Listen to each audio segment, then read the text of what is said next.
sana menden gizleme. Ay sana sevgim, ay sana duygum, ay sana menden gizleme.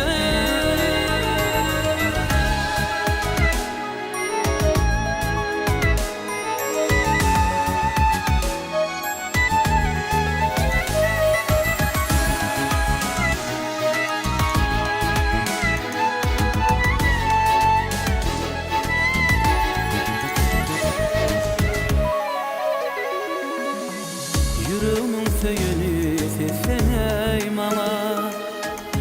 Aşık boldum lelem gül cemalına. Ömrümü bedeyin anan ay sana.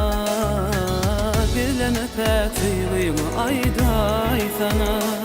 Kalbim hala yaz olur, kömrüm aydın sağ olur. Ümitli gözlerim mehirden dolur.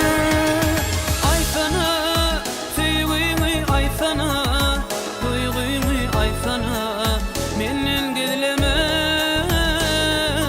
Ay sana sevgimi, ay sana duygumu, ay sana menden gizleme.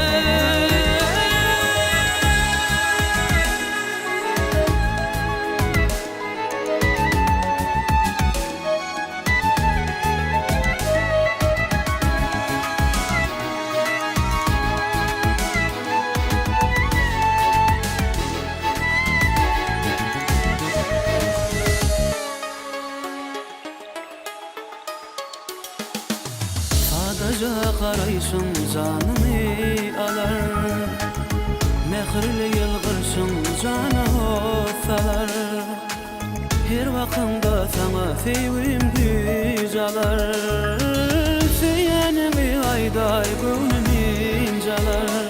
Kalbim hala yaz olur, kömrüm aydın sağ olur.